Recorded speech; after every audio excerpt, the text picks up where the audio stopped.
मोक्ष का सामान्य आशय तो हम सभी जानते हैं, लेकिन इसका वास्तविक अर्थ कम ही लोग जानते हैं।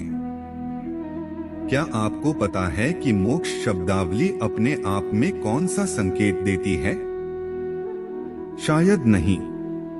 तो आज हम इसी मुद्दे पर चर्चा करेंगे कि मोक्ष शब्द का निहितार्थ क्या है और एस्ट्रोलॉजी में इसके लिए क्या कुछ कहा गया है। इसके अलावा आज हम ये भी जानेंगे कि अध्यात्म जगत में मोक्ष का क्या अर्थ लगाया जाता है।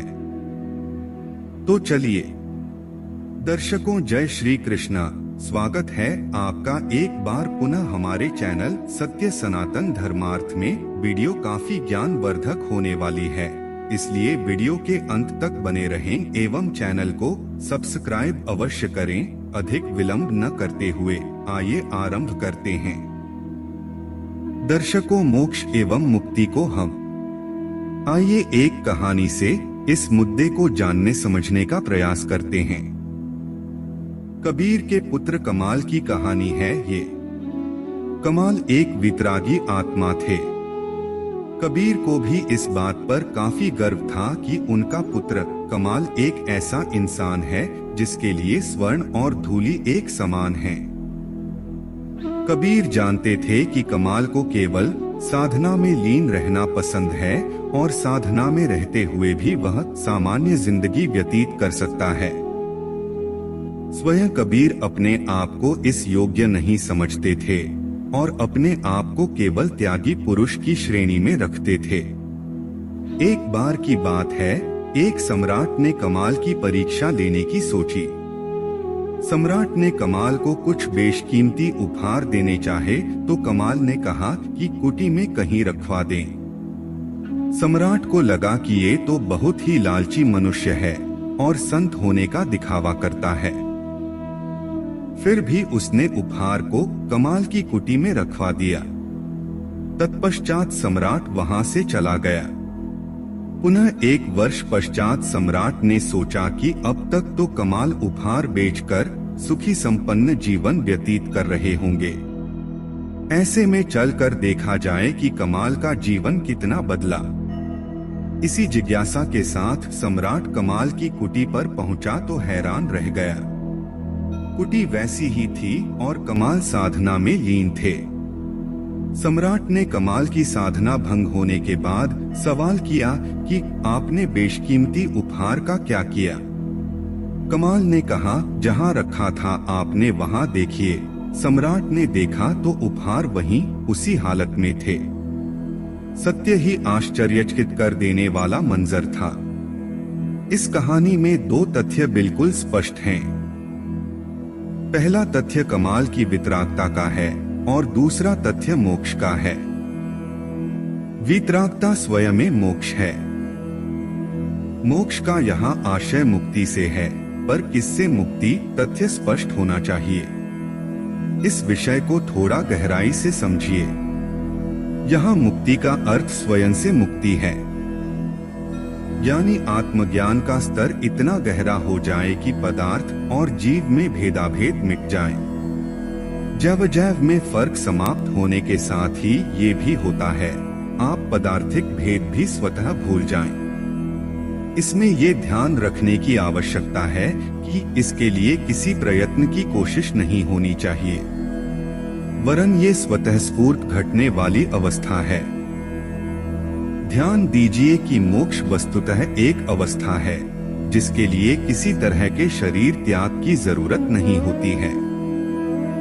ये पूर्णतया इसी जीवन में सशरीर हासिल की जा सकने वाली स्थिति है और इसके लिए कुछ मूलभूत लक्षण भी हैं, जिनके द्वारा ये जाना जा सकता है कि अमुक व्यक्ति ने मुक्ति यानी मोक्ष की अवस्था प्राप्त की है अथवा नहीं। जब कोई आत्मा शरीर छोड़ती है तो लोग कहते हैं कि आत्मा को मुक्ति मिल गई। उनका मुक्ति से आखिर क्या तात्पर्य होता है? क्या ऐसा कहने वाले सही मायनों में मुक्त का अर्थ समझते हैं? ऐसे ही कुछ लोग ये भी कहते हैं कि आत्मा को श्री हरि अपनी चरणों में जगह दे। अब इसका क्या अर्थ हुआ? क्या इन दोनों संवेदनाओं के शब्दों के अर्थ में अंतर है और क्या इन दोनों से आपको आत्मा की सही स्थिति समझ आ रही है? सही स्थिति से मेरा अर्थ है कि आत्मा क्या वापस जन्म लेगी या उसे मुक्ति मिल गई या उसे मोक्ष मिल गया।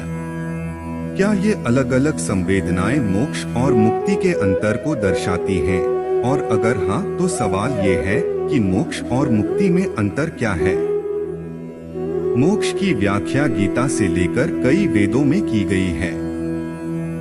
कई आध्यात्मिक गुरुओं ने भी इसके बारे में बताया है, लेकिन मुक्ति को लेकर लोगों के विचार अलग अलग हैं। तो सबसे पहले मोक्ष की बात करते हैं। सभी आत्माएं उस परमात्मा का एक अंश हैं और सभी आत्माओं का लक्ष्य उनमें ही विलीन हो जाना है। मनुष्य के लिए ऐसा करना आसान नहीं होता, क्योंकि वह सुख दुख और कर्मों के चक्र में फंसा रहता है और बार बार जन्म लेता है। मोक्ष का अर्थ है मोह का क्षय होना। पुराणों के अनुसार जब आत्मा मोह का त्याग कर अपने सभी कर्मों से मुक्ति पा लेती है और जन्म मरण के चक्र से बाहर आकर उस परमात्मा में विलीन हो जाती है, उसे ही मोक्ष पाना कहते हैं। जब मनुष्य मोक्ष प्राप्त कर लेता है तो उसे आनंद की प्राप्ति हो जाती है और उसे फिर से इस संसार में आकर जन्म लेने की आवश्यकता नहीं होती। वह सभी प्रकार के सुख दुख और मोह आदि से छूट जाता है। गीता में मोक्ष पाने के कई रास्ते बताए गए हैं, जिनका पालन कर कोई आत्मा मोक्ष की प्राप्ति कर सकती है। किसी आत्मा को मोक्ष की प्राप्ति हो, इसलिए किसी दिवंगत आत्मा के लिए कहा जाता है कि श्री हरि उन्हें अपने चरणों में स्थान दें, अर्थात वो उस परमात्मा का हिस्सा बन जाएं। मुक्ति क्या है? वही मुक्ति को लेकर अलग अलग मत हैं। मुक्ति का अर्थ है दुखों से छुटकारा पा लेना। एक मत के अनुसार मनुष्य कई बार अपने अच्छे कर्मों की वजह से स्वर्ग जाता है और उसे कुछ समय के लिए जन्म नहीं लेना पड़ता। यही उस आत्मा की मुक्ति है, लेकिन यह स्थायी नहीं होता। स्वर्ग में अपने किए हुए पुण्य या शुभ कर्म का फल भोगने के उपरांत उसे फिर इस संसार में आकर जन्म लेना पड़ता है।